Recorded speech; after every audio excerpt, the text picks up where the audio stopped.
Masih sore, tapi Harsa sudah kembali ke rumah. Memenuhi perintah Jaya untuk menemuinya. Mobilnya baru terhenti setelah parkir rapi di carport dan berlalu, tapi terhenti. Pandangan matanya tertuju pada taksi yang baru saja tiba, ternyata, Citra. Sempat menatap sekeliling memastikan tidak ada yang melihatnya. Wajah Citra terlihat tidak bersahabat, menghampirinya sambil menarik koper. Kayaknya, gagal. Tidak akan gagal, kalau Mas Harsa mau diajak kerja sama. Main kamu tidak cantik. Halah, dulu denganku juga kamu nggak mikir kita main cantik atau enggak. Tujuan kamu hanya satu. Citra, cukup. Jangan merendahkan diri sendiri. Bagi laki-laki mungkin tidak terlalu masalah saat menikah sudah bukan perjaka, tapi perempuan akan lain ceritanya. Kamu jangan mengumbar aib sendiri, belum tentu calon suami kamu akan terima kondisi kamu yang. Harsa mengedikkan bahunya. Bisa-bisanya kamu bicara begitu setelah apa yang kita lewati. Stete, diam. Sebaiknya kamu diam dan lupakan hubungan kita kemarin, kecuali kamu ingin diusir dari sini, ancam Harsa lalu meninggalkan Citra yang masih geram. Ia hanya mengancam saja, tanpa punya hak untuk mengusir siapapun. Kacau, semua kacau. Kenapa sih, tidak ada satupun rencanaku yang berjalan mulus. Kemala, di mana dia? Gumam Citra, kembali menyeret kopernya memasuki kediaman Mahendra. Harsa sudah berada di kamar pribadi Jaya.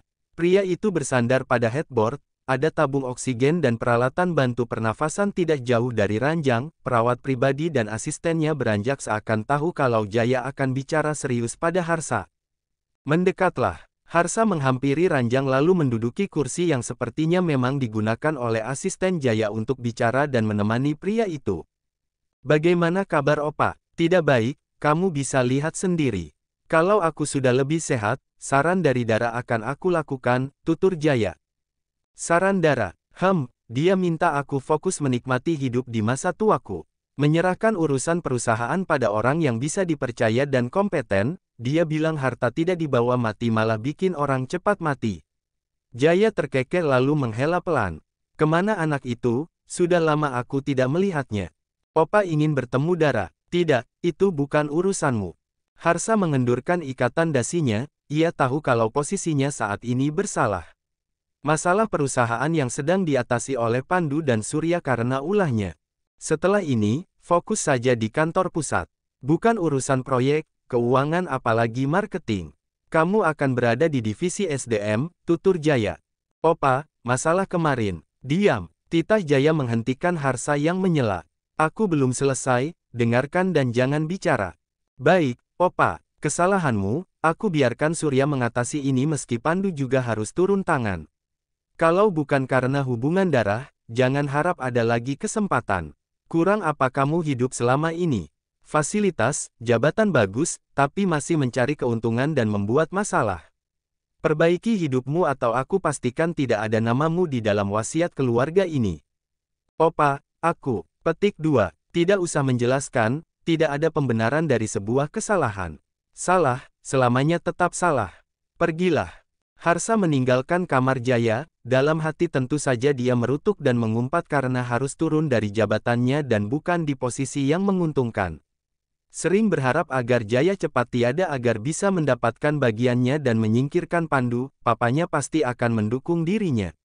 Namun, untuk sekarang harapan itu harus ditunda. Tidak ingin ancaman Jaya benar-benar terjadi kalau dia akan dihapus dari surat wasiatnya. Asteris. Enak bun, enak banget. Bunda tuh masakannya enak, tapi udah jarang banget masak atau aku yang jarang pulang jadi nggak pernah lagi makan masan Bunda, tutur Dara masih dengan mulut penuh dan mengunyah bahkan hampir tersedak. Pelan-pelan saja, Kemala menyodorkan kotak tisu dan botol air. Abis enak bun. Kemala tersenyum melihat putrinya yang terlihat begitu bahagia hanya karena menikmati masakannya. Saat ini ibu dan anak itu berada di ruang kerja Kemala di butik. Dara tidak ingin pulang ke rumah Jaya sebelum Pandu pulang, sesuai dengan perintah pria. Bukan hanya karena larangan Pandu, Dara merasa kurang nyaman dan ada perasaan tidak enak entah karena apa. Saat ini ada pria yang kamu sukai. Pertanyaan Kemala sukses mendapatkan perhatian Dara yang langsung menghentikan kunyahnya. Mungkinkah bundanya tahu hubungan dirinya dan juga Pandu? Maksud bunda, pacar. Kalau ada temukan ibu dengan pria itu dan kalau kamu sudah yakin. Cepat menikah saja. Bun, bukan karena usia kamu sudah matang, tapi Bunda ingin kamu berada di tangan yang tepat. Sepertinya di rumah itu, tidak aman untuk kamu. Bun, kita bicarakan ini nanti. Bunda tenang saja, aku baik-baik saja kok. Untuk sementara aku tidak pulang, sampai situasi kondusif. Kalau perlu kamu beli atau sewa apartemen, yang keamanannya terjamin. Biar Bunda yang bayar, kamu cari dan. Bunda, ucap Dara sambil mengusap tangan Kemala. Tenang saja, aku hanya tidak nyaman bukan berarti tidak aman. Lagi pula aku tidak punya musuh dan sebagian waktuku lebih banyak di hotel, di sana lebih aman. Ah, iya, Bunda kenapa? Ada masalah? Tanya Dara karena melihat perubahan sikap Kemala. Bukan masalah, hanya saja Bunda merasa selama ini jarang peduli denganmu. Maafkan Bunda ya, Kemala meneteskan air matanya. Dara bergeser semakin dekat dengan Kemala lalu memeluk wanita itu. Bunda kenapa bicara begitu, tidak ada yang salah di sini. Justru aku yang selama ini sengaja menjauh, harusnya aku yang minta maaf. Sudah dong, jangan nangis aku jadi ikutan sedih. Kemala mengurai pelukan Dara, lalu mengusap air matanya. Mulai sekarang, kamu harus ceritakan apapun masalahmu. Jangan pernah ada rahasia, ya. Dara tersenyum lalu mengangguk pelan. Cukup lama ia menghabiskan waktu di butik Kemala. Jam 7 malah baru meninggalkan tempat itu bersamaan dengan Kemala yang pulang. Mengendarai mobilnya menuju kosan, tapi berbelok ke mall yang dia lewati. Membeli beberapa produk make up-nya yang habis, juga mampir ke gerai kopi yang selalu viral. Gunanya setelah menyesap caramel macchiato lalu kembali ke parkiran basement. Berdiri di samping mobil sambil menyesap minumannya yang mulai dingin. Brak, Dara menoleh ke belakang, mencari asal suara. Tidak ada siapapun dan aktivitas apapun. Sudah hampir jam 9 malam, aktivitas di parkiran sudah mulai sepi, meski masih banyak mobil terparkir. Seharusnya aku parkir di tempat yang ramai, gumam Dara dan mengingat kekhawatiran Kemala mendadak membuatnya takut. Kembali terdengar suara pintu mobil ditutup agak kencang. Suaranya berasal dari mobil di sebelah tiang tidak jauh dari tempatnya berada. Sudah beberapa langkah, lalu Dara berbalik untuk bergegas kembali ke mobilnya. Namun, ia malah menabrak seseorang.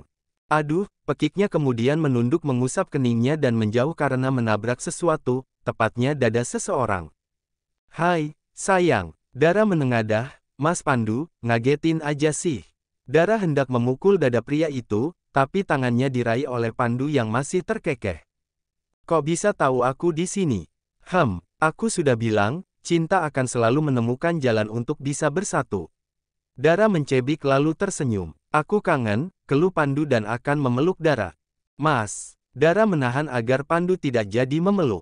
Kenapa? Aku serius kangen kamu, Panda. Pandu mencubit hidung Dara. Ini tempat umum, kamu nggak takut ada yang mengabadikan lalu viral? Kalau aku sih bukan siapa-siapa, tapi Mas Pandu, kan beda. Pandu berdecak pelan lalu memanggil seseorang. Pria yang sama seperti Pandu, rapi dengan setelan jas dan kacamata menghampiri mereka. Urus mobil aku, bawa ke bengkel atau apalah. Pintunya tidak nyaman, mana mungkin aku harus menutup dengan keras begitu. Baik tuan, akan saya urus. Pergilah, aku akan pulang dengan Dara, titah Pandu. Ayo, sayang. Mana kuncinya? Sudah tidak sabar. Pengen pulang, maksudnya, sahut Pandu kemudian memutar, membuka pintu mobil di samping kemudi. Mempersilahkan Dara masuk, tidak lupa memasang seat belt. Dara hanya bisa tersenyum dengan wajah bersemu dan merona. Langsung pulang atau kemana dulu? Terserah, Mas saja. Ke Kua, gimana? Aku sudah siap, kok. Siap lahir dan batin. Pandu tidak mengajak Dara langsung pulang apalagi ke kosan, tapi berbelok ke sebuah kafe.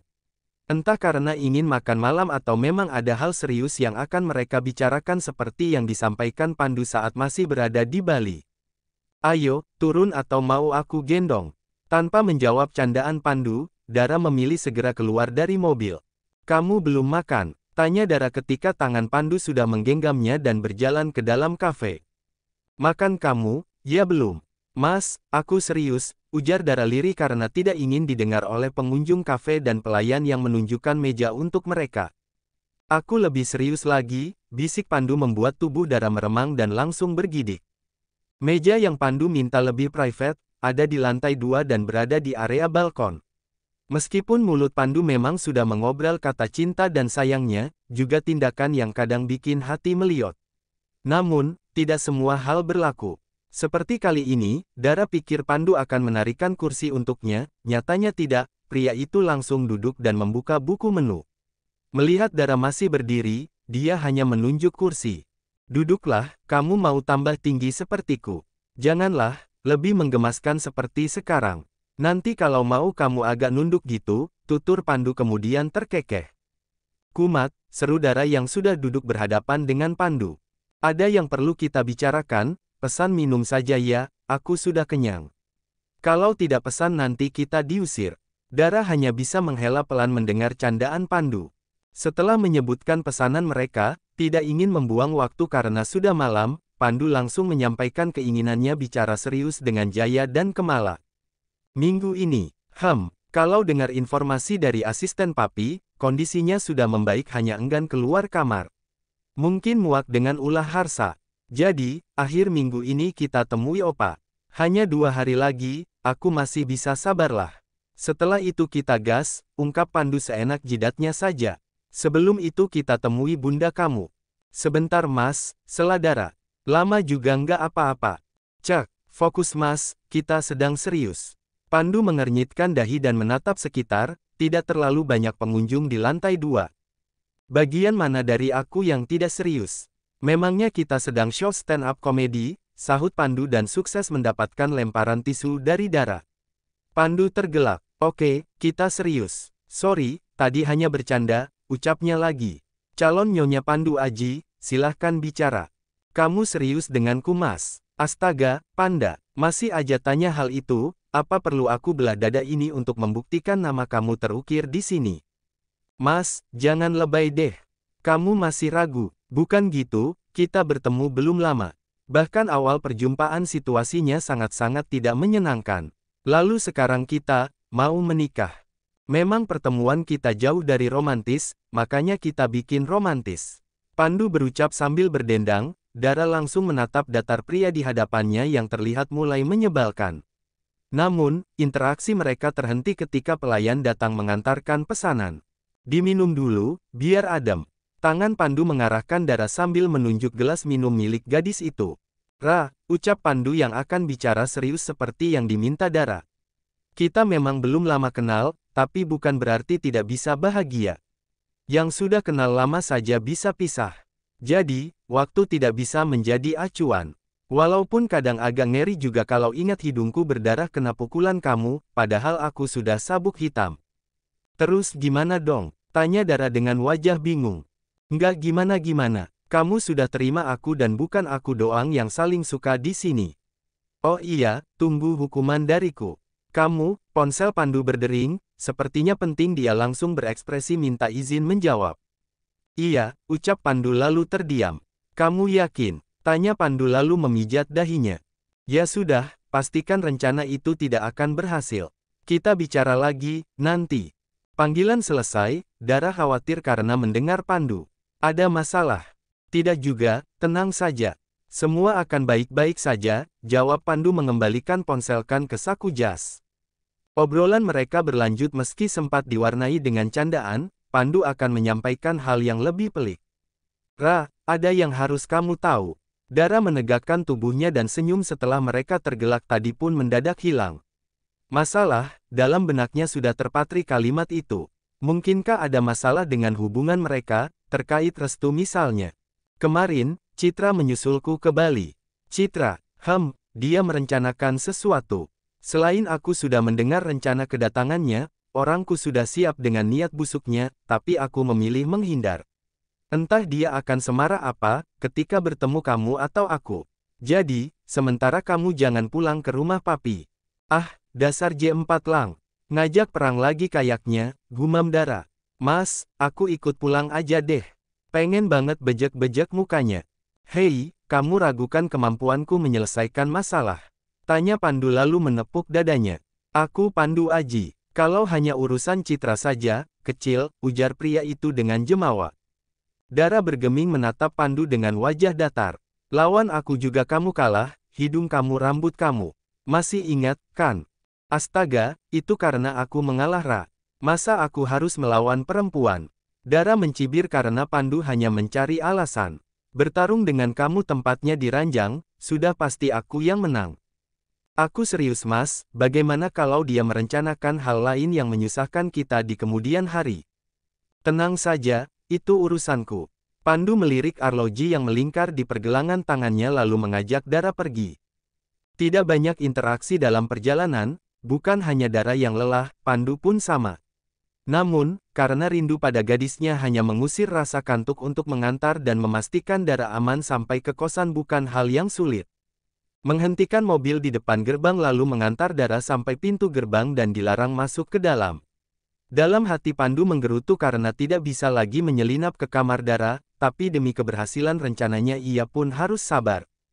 Hati-hati ya, ucap Dara. Masuklah. Tita Pandu melihat penjaga kosan membuka pintu gerbang. Baik, sahut Dara dan Pandu pun tersenyum. Dara malah terkekeh, Pandu kembali meminta gadis itu segera masuk apalagi sudah cukup larut. Wajah Dara langsung berubah kesal. Mas, jangan buat aku darah tinggi. Dari tadi suruh aku masuk, tapi tanganku tidak dilepas. Dara mengangkat tangannya yang digenggam oleh Pandu. Oh, lupa, cek, kangen aku jambak. Pandu terkekeh kemudian tangan Dara dan melepaskannya. Night Panda, sweet dream. Hati-hati ya dan jangan mimpiin aku, nanti makin cinta. Ejek Dara lalu melambaikan tangan dan meninggalkan Pandu melewati pintu gerbang dan bergegas ke kamarnya. Setelah memastikan Dara sudah menjauh, Pandu kembali ke mobil dan melaju. Sempat menatap sekitar memastikan orang kepercayaannya yang ditugaskan mengawasi dan menjaga Dara ada di sana. Asteris.